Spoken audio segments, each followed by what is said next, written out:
I think that myself and I think our group in general made a lot of strides this year. Did a lot better in the run game, and I think that overall we did a pretty good job in pass protection. So there's a lot of positives to build off of, but I would say that's probably one thing that I would want to work on this year. Yeah, Graham, you've got a change in coordinators this year. Just from what you've talked about or know, what sort of impact do you think that's going to make on your unit, your offense, your unit, and then you individually?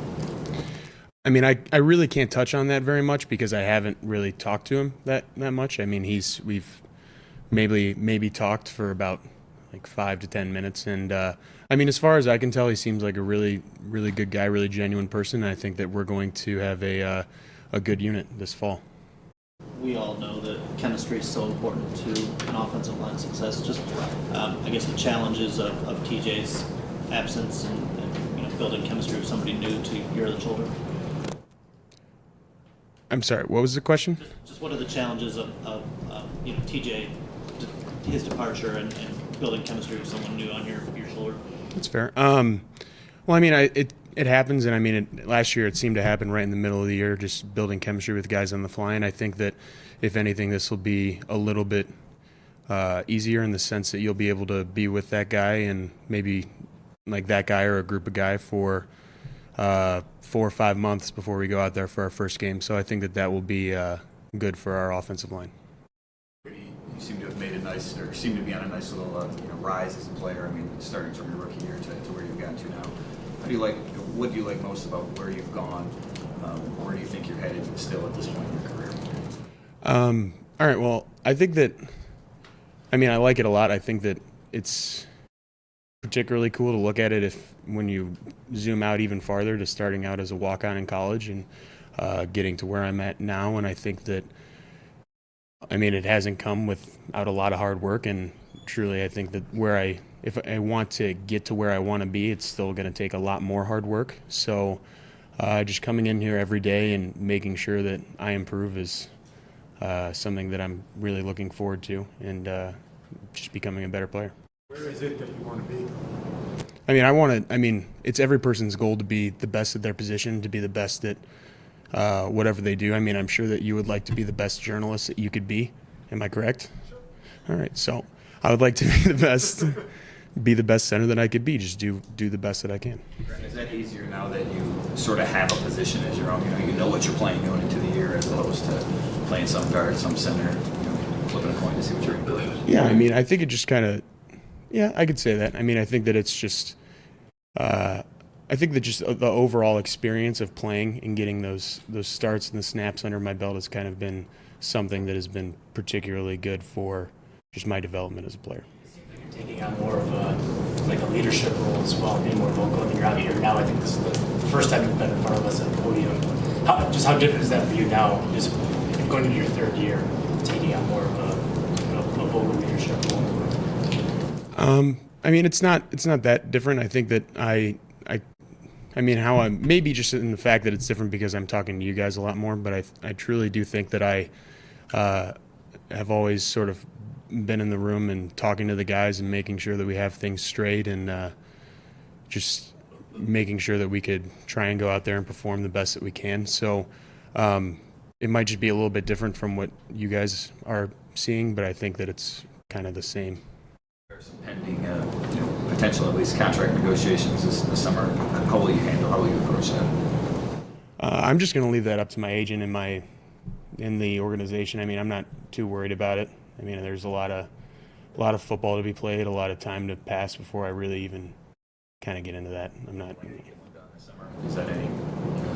I mean, it's really up to them. I'm just down. I'm just trying to play, really. Graham, you talked about your experience and all that. You've played like 47 games now, and maybe 40-some starts. How does that allow you to make adjustments that you have to make? Because you play against a lot of teams, a lot of schemes, and all that. How does that experience that you've gone through allow you to make any kind of adjustments you might have to make? I think that, like, if you talk to, like, I remember at the start of last season talking to TJ and just kind of going through all his type of stuff, and I feel like over time, I'm not saying that I am TJ, but just like you have in his mind, it's like he had like a Rolodex of like experiences and times where he would go like scenarios down and distance type of things, and like time on the clock left and who you're going against. And I think that once you kind of get those down, you really kind of understand what you're going to be facing, what's going to happen. And I think that once you kind of understand what you're going to be getting, it's easier to react to that type of thing. And I don't know if I said that as clearly as I could have, or illustrated that as well as I wanted to, but I mean, the more experience you get, the easier it sort of becomes. So, You think the second year with a new coach, now this is your second year going to second coach, but do you think now the team itself is going to have a more smooth entry this year into training camp than last year? Well, I think that there's really not a lot of gray area in that sort of situation. I think that the expectations are known, the expectations are set, and I think that it's up to us as players to meet those expectations and to take the coaching and make sure that we can kind of take the team to the next level.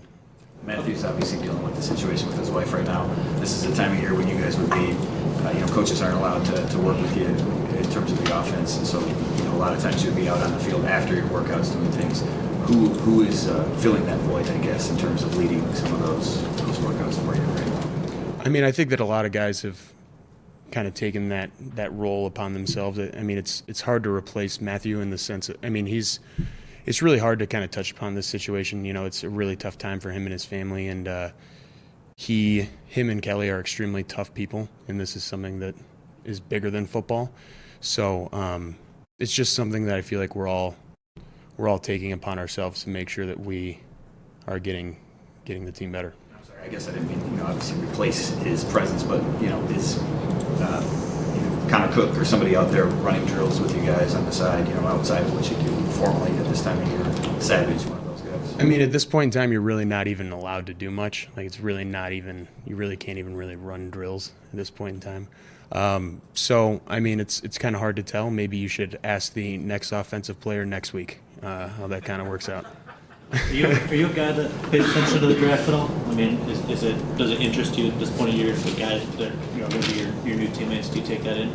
I mean, I check up on it when it's all said and done. I mean, I usually just kind of like to see what's going on based upon like the guys that I maybe played with in college and how they're doing and where they're going. But I mean, it's definitely exciting to go and see guys that you're going to be working with for at least like the next year. So it's an exciting time. But as I said though, I don't really pay too much attention to it. I just like to kind of check up on it when it's all said and done and see who's being added.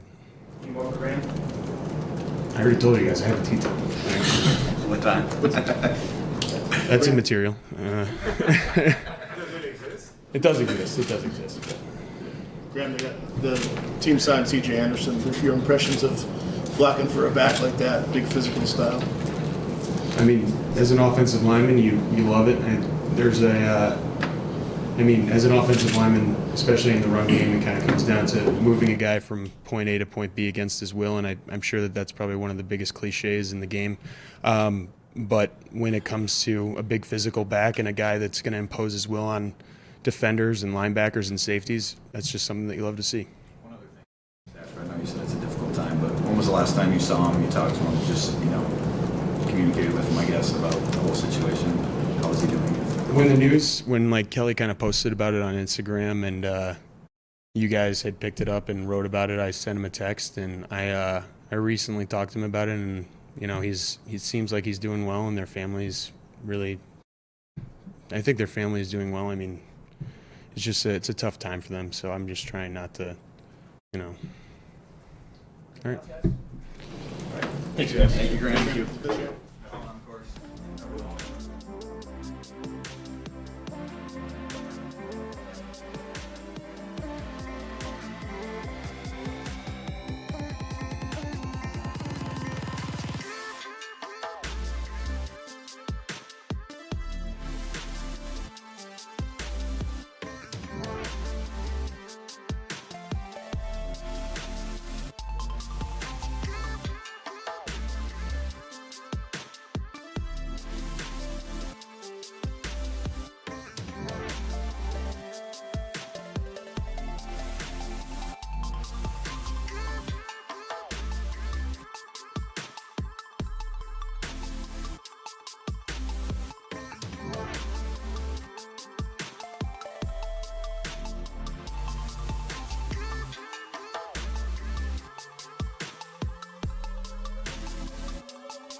I know you guys aren't getting together, with the coaches yet and meetings and stuff. But I'm just curious, at this point last year, you guys were kind of installing the defense and it was new. How is it different going into this year, having been in this system a year now, knowing what to expect and just maybe the differences between the two? I think it allows us to progress faster, being able to kind of see around corners, knowing what's coming up and what's expected for us to know in each phase of this offseason program. I think it allows us as players to kind of take ownership as well. Knowing that last year we were trying to install and trying to scramble and put a lot of different things in that we didn't really know about. We can take it into our own hands now, and it's not mandated by the coaches, but at the same time we can take a step forward and get together. Maybe go out to dinner or hang out at each other's houses and just talk football a little bit and just really get to know each other, on the field and what our jobs entail, and so we can all be more of a unit and be more of a unison on the field at one time. We talked to you at the end of the season. You said you were going to basically hate watch the playoffs. Just wondering what you got out of that experience. I know when we were talking to Matt down at the owners' meetings, he said he was getting some texts from players just about situational football. I kind of assume you might have been one of those guys that was seeing certain things and how it applied from your teachings. Yeah, it's definitely tough to watch somebody else go out and do something that we feel like we're definitely capable of doing. And just watching, there were some really great teams in the playoffs, and but at the end of the day, it comes down to those little mistakes, those little, like you said, situations that come up. There's a 2-minute situation, guys offsides, or there's certain things that guys do. They go downfield, they score too fast, different things like that. That show up a lot, and it's just things that we harp on continuously through the season. And you hear them, but until you really get to see them and how they affect other teams, or you get to see how they really affect you throughout our season, you don't really respect them. So just being able to have that example that being able to have the experience that we had throughout last season and be able to see that example throughout the playoffs, I think is really going to help us grow and become better in those situational points in the game. You gotten to know Trey Flowers at all, and what do you think that kind of player added to the front seven can do for the rest of you guys? Just watching him last season, because you always watch Patriots games, with our defense. So just being able to watch him and see how he dominated throughout the season, and seeing what kind of player he is, I'm really excited to have him on the team, have him on the unit, and just really pick his brain and see what they did well, and see what they can, what we can bring over here to help us out, and on our side and everything like that. So honestly, it's just nothing but excitement to get to work with him. Speaking of that defensive scheme, how different is it this year going into it, having spent a year in it as opposed to last year when you were kind of learning how Patricia's defense works? Honestly, I'm really excited to just continue to dive deeper, knowing, what was on the surface and being able to continue to go, deeper into, what everything entails. I'm just excited, I think that we can take another step as a defense. And honestly, I can take another step as a player. So I'm really excited to, push myself so I can help push the guys around me so we can all become a better unit. Just big picture beyond Flowers, as you kind of sat back and watched this team bring in a number of new guys for that defense, that kind of raised your excitement level as you watched what they did in free agency? Most definitely, because at the end of the day, it's all about competition. So you got to have guys on this team that are willing to come out and put their best foot forward on film each and every day. It doesn't come up in games. It's got to be in practice. So you got guys who really love to compete, really love to play hard, and really love to put their best product out there. It's going to help everybody else around them do the same exact thing. So, our job as players is to make it hard for the coaches to make a decision at the end of the day of who we can keep on this team. Everybody has to be the best that they can be so this team can elevate. Jared, you've got a couple of years now, your second year in this system. What part of the system do you think benefits your game the most and showcases what you can do the best? Honestly, it's really hard to say and really hard to narrow it down. There's so many things that I really like about this system. That's a great question, but it's really hard for me to put it on, one key thing. Another thing you mentioned at the end of last year was just how much you enjoyed the pass rush opportunities you had. Just wondering if there's any improvements you tried to make there, or things guys you've studied this offseason. There's definitely a lot of different things that I can do to continue to get better at that, and hopefully that's something that they continue to do, put me in that position, because I really like it a lot. There's camps and different things that I try to hit throughout the off season and go, see old friends who are D linemen or whatever, and they pass rush. They do a lot of that stuff as far as taking on linemen. So there's a couple of different opportunities I'll have coming up this summer to go continue to better myself and throughout these OTAs and everything like that. Like when you go to a friend's camp for little A kids, friend's like picking their camp or brain out. a coach that I might know, older coach I might know, he has a camp and everything like that. So I like to go do that. I mean, sometimes it's with high school kids or whatever, but the work is the work. The game is the game. As long as you're out there really working on the fundamentals, it doesn't matter what level, whoever you're playing with or practicing with. Done any of that yet, as far as working with guys individually? Not right now. So far this offseason, I've really just taken time to really kind of rebuild my body, so to say, just work on some weak areas that, that came up throughout the season. So, which has been a really good process so far. So I think later in the summer, throughout OTAs now, and then throughout the summer, I'll be able to really work the technical side of the game and really, hopefully take my game to the next level. 5 or 6 sacks, whatever it was last year, and obviously you play a position where you're not rushing the passer all the time. But in your eyes, what's a number of sacks that's what's realistic for you? Like what is sort of the goal of what you need as a passer? I honestly don't know. It's hard to really put on a number, but I mean, I feel like every time you step on the field or throughout every season, you kind of set a bar. So, I mean, if I could hit 5 or 6 again, that would be nice. It would be, but it's just I got to put the work in. I got to work with my teammates. We got to make sure that we're all on the same page. Because like you said, there's a lot of times I'm not blitzing, so I can't just go chase the quarterback and leave somebody else high and dry. So, we got to make sure we're all on the same page, and it's a lot of stuff that kind of goes into that, but it'd be exciting to do that again. This will be the first year you guys go without Glover Quinn, elder statesman.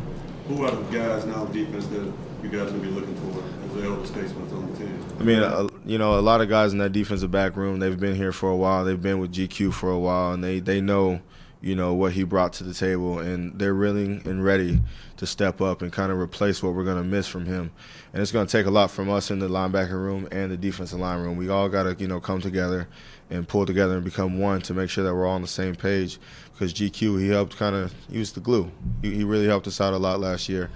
And, we're all going to miss him. We love that guy. He, not only with football, but just with everything else, it's just about being a man, growing up and taking care of responsibilities. He always gave us lessons in the locker room.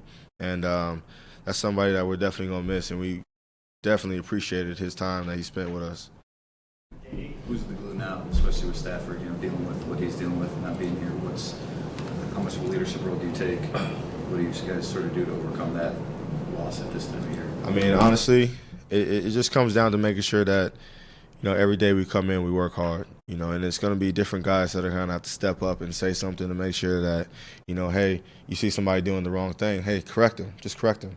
You don't have to yell at them. You don't have to, do all this other crazy stuff. It just takes one little, hey, look, man, I know how you feeling. I feel the same way you feel. Let's push through this right here. We're gonna reach a new limit today. You down right now, but it's gonna be all right. And just kind of just being there, feeling out your teammates, letting them know, hey, that we care, we love each other. We out here working, and it's kind of hard, and like you said, but at the same time, we'll be okay. We're gonna make it through.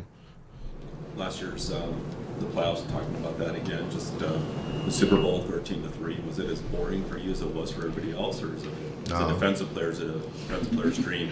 No, it wasn't boring at all. I mean, it's just you watch the game, and everybody, like you said, everybody wants to see high scoring, and everybody wants to see points fly up. But I mean, it's beautiful, like how the Patriots they did their thing. They went out there and they executed. They made sure they were doing exactly what they needed to do. And it's one of those like in the trenches kind of games. You can't give up too many running yards, and when they get ready to throw the ball, you got to make sure that you're on point. You're in this position you're supposed to be in to stop these guys. And the Patriots, they did an excellent job. I mean, just watching that game and just knowing, like, hey, like, we ran this defense. We ran that defense.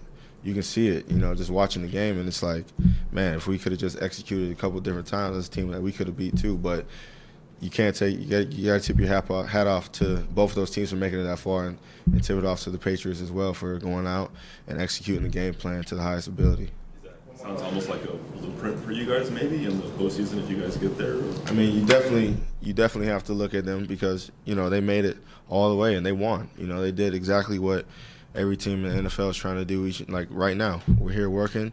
and trying to improve ourselves to make it to that game, to make it to the final dance. So, thank you. Thanks, guys.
How you guys doing?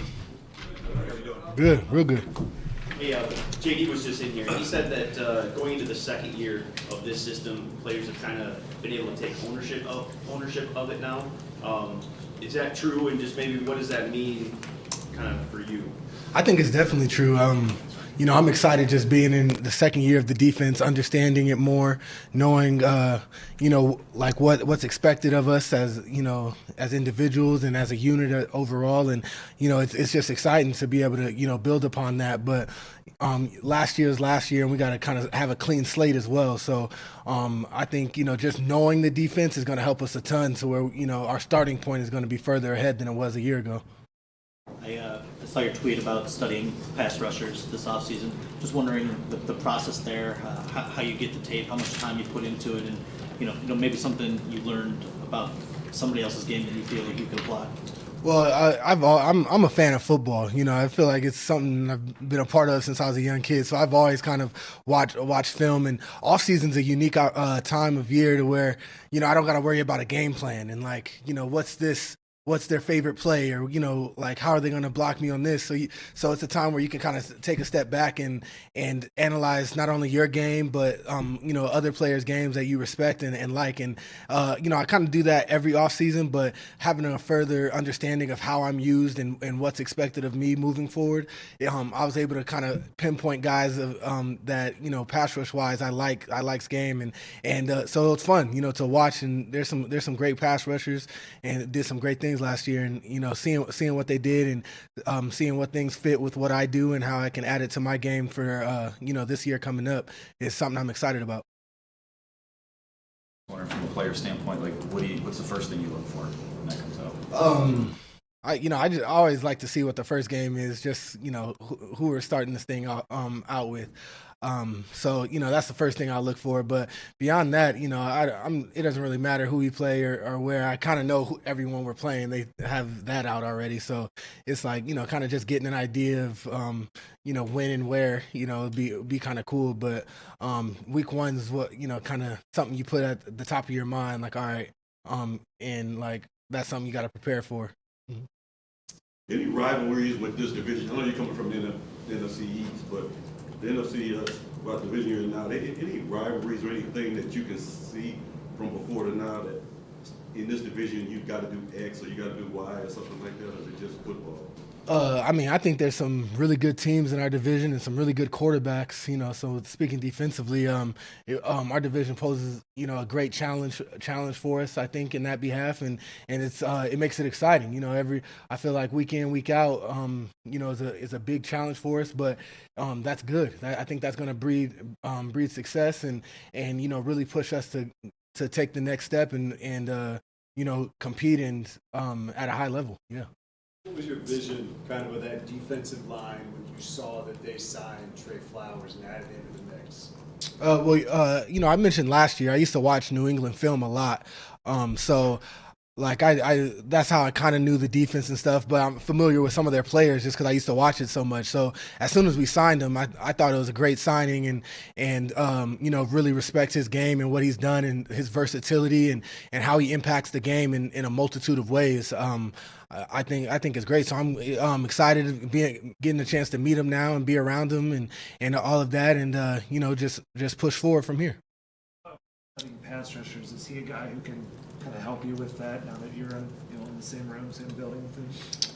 Absolutely. He's another guy that I watch some and stuff. So I can take something from anybody. I'm very humble in that regard to where I try to gain as much knowledge and understanding. And it's my second season being used how I'm used now. So I feel like I want to make another big jump like I did last year. So that's what I'm focused on. Snacks. I'm not getting into who's here, who's not here, and all that. Well, I asked because obviously he's got his contract situation going on. I mean, I don't know if what he misses by not being here, what you can, how much you guys miss him by not being here. If there's some sort of cloud about that could hang over the start of. I know these are voluntary workouts, but Yeah, I don't think it has any effect on anything. This defense from the beginning of last year to the end of last year, and in particular when Snacks got here, really improved. So with that in mind, I know last year, what do you believe the potential is for this defense now in year two? Yeah, I'm kind of a firm believer in last year. If you start trying to hang your hat on something like that, teams are watching film and studying too. So if you think, oh, we finished the year strong, so we're going to be good and we're going to be strong because that's how we finished, that's the recipe for disaster. So I kind of look at it as complete clean slate. The best advantage we have is just our understanding of our defense and our ownership of the defense. And, it's what we do with it now moving forward. I think more than 90% in the 15 games you were active. Could you be more efficient if that was dialed back a little bit? I mean, does it help to have some extra depth on the defensive line to maybe dial you down to that 75%, or you feel like you're built to handle that 90? I'm preparing myself and my body to play 99% of the snaps. That's the mindset and the mentality I have, and continue to work hard and be prepared to do that. And however the coaches, whatever role they need me to play, want me to play, wherever they want me to do, I'm going to be ready to do it. This next week, can you just tell us your draft day story? Like, where were you when you got the call? How did that what's your fondest memories of that day? Yeah, I was drafted in the 5th round. I was like a compository pick, so I always say like a glorified 6th rounder. So for me, it was, it was kind of nerve wracking because, I knew I wasn't going to go like the first day, obviously, and even like 2nd and 3rd round. But when it got later in the 3rd round and 4th round, that's where it was like, okay. And it was kind of nerve wracking because you start seeing guys go off the board that, you think you may be better than, or like teams that were interested in calling you, and then they take another guy. So, it starts to get stressful. And I say it was the most stressful day, and then it was the best day, all in one. So, once you hear your name called and you get that call, there's nothing like it, and it's something I'm going to remember for the rest of my life.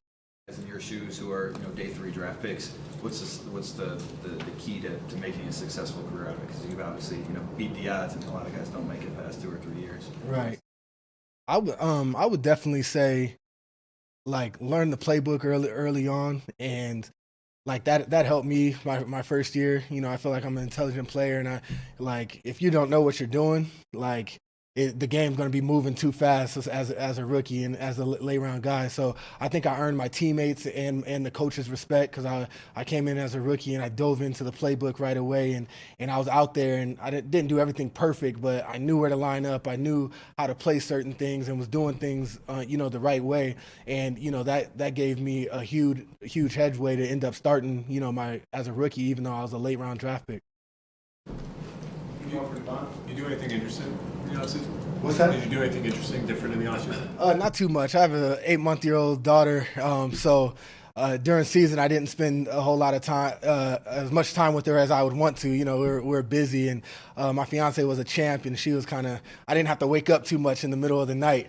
So, you know, season ended, and she was like, "Hey, you know, it's your turn." So I spent a lot of time, you know, but it was awesome being able to spend the time and like. Jimmy Fallon got a dada book, or so I was trying to teach her to say dada. You know what I'm talking about? So you know, she's saying dada and starting to crawl around. So that was mostly, you know, training and then coming home and spending time with her and everything. And you know, that's kind of what my off season consisted of this year.